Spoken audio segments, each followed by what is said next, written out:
We are the first generation in human history to be terrified of a quiet room. We treat silence like a vacuum that must be filled, an empty space that threatens to reveal the one thing we spend our entire lives running from, ourselves. We call it connection, but for most, it is a slow motion drowning. You are a product of the 5 people you spend the most time with, they say. But what happens when those 5 people are also drowning?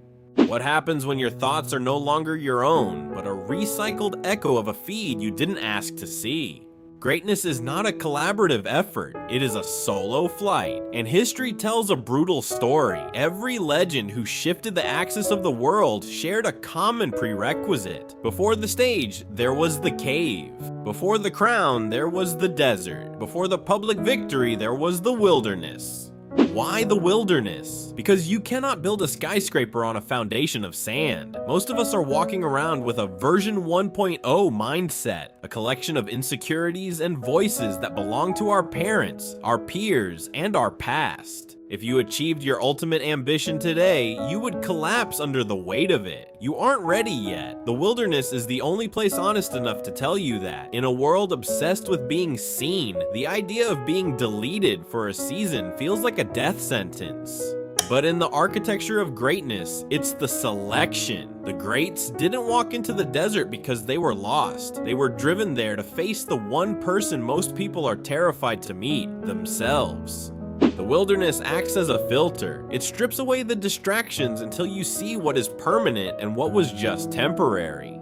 You might feel like the world is moving on without you. You see others posting wins and moving up. Let them. They are building in the light where the wood is weak. You are growing in the dark like a root system. The deeper the root goes in the silence, the higher the tree can grow when the season shifts. You aren't being ignored. You are being incubated. But the silence isn't the hardest part. The real danger starts when the people you thought were on your side realize you're no longer under their control. The betrayal is coming. It's the universe's way of clearing the room before the real work begins. You have to lose the people who love the old you so you can become the person they can no longer reach. But surviving the heartbreak is only half the battle. In this next section, we go inside the forge where your soul is re-engineered for power. Once the room is clear and the noise of the world has faded, you enter the second most dangerous phase of the strategy, the forge. This is where most people break. In the first phase, you dealt with the world leaving you. In the forge, you have to deal with you leaving you. The wilderness is not a vacation, it is a laboratory of neuroplasticity. When you remove the external mirrors, the social media likes, the family expectations, the version 1.0 feedback loops, your brain begins to starve. This is the dark night of the soul. Your ego will scream. It will try to convince you that you are failing, that you are lonely, and that you should go back to the old life because it was safe. But the forge isn't designed to make you comfortable. It's designed to melt you down. In the forge, your pain is repurposed into a strategy. You aren't just sitting in silence. You are auditing every thought. You are asking the lethal question. Is this my voice, or is this the voice of someone I'm trying to impress? You are building the internal authority required to lead. If you cannot stand your own company in the wilderness, you will never be able to lead a company in the world. This is where you develop the stone mind, the ability to remain unmoved by both the applause and the boos of the crowd. You are no longer seeking a path, you are becoming the path. The heat of the forge has burned away the performer. What is left is a version of you that doesn't need permission to exist. The metal is cold now, the shape is set. You have survived the war within, but the strategy is not yet complete. The greatest danger isn't the dark, it's the return to the light. Because the world is waiting to reclaim you, and if you aren't careful, the final 10 feet of the journey will undo everything you've suffered to build. In the final part, we cover the return. Why the most successful people in history are the ones the world thought were dead. Many enter the wilderness, but few truly return. Most people get lost in the isolation. They let the silence swallow them whole until they become ghosts of who they were meant to be.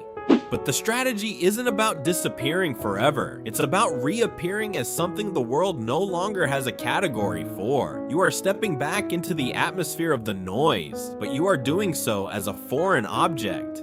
You are back in the world, but you are no longer of it. You carry the cold, hard vacuum of the forge in your marrow. The final trap of the strategy is the hunger for approval. When you first step back into the light, the world will instinctively try to recalibrate you, your old circle, your family, your peers. They will look at you and expect the person who left. They will try to pull you back into the old boxes, the old gossip, and the old dependencies. They want the version 1.0 you, because that version was predictable. That version was safe. But the clarity in your eyes now, it makes them tremble. It reminds them that while they were busy maintaining the status quo, you were busy rebuilding your soul from the atoms up. They will call you cold. They will say you've changed. Good. If they still recognized you, the wilderness would have failed. The sovereign execution. To successfully complete the return, you must remain sovereign. This is the final test. You do not ask for permission to be great. You do not explain your absence. You do not apologize for the silence. You simply execute.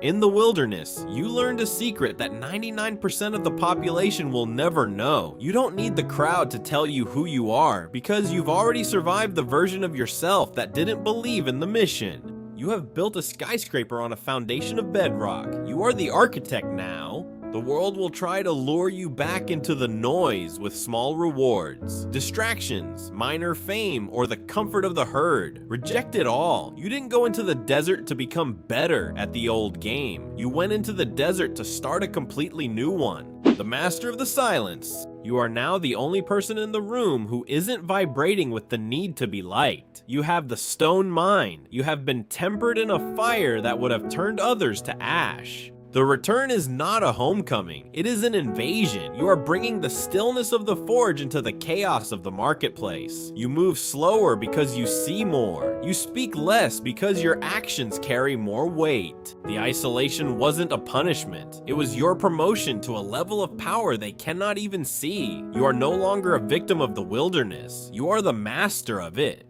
But as you stand in the center of your new empire, there is one final ghost you haven't laid to rest. The room is clear and the forge is cold, but the betrayal that sent you into the wilderness still lingers in the shadows of your mind. You've mastered the strategy, but have you mastered the traitor? The wilderness strategy is now complete, and you are standing on the threshold of a power most will never understand. But the silence you found in the desert is only half the story. To truly protect the greatness you've built, you must understand the Judas that paved the way for your ascent. There is a dark, necessary logic behind the people who turned their backs on you. A paradox that explains why your biggest heartbreak was actually your biggest shortcut. I've broken down that exact psychological blueprint in my deep dive on the traitor's psychology. Click the video on your screen right now to understand the Judas paradox. Don't let the ghosts of the past haunt your new foundation. I'll see you over there.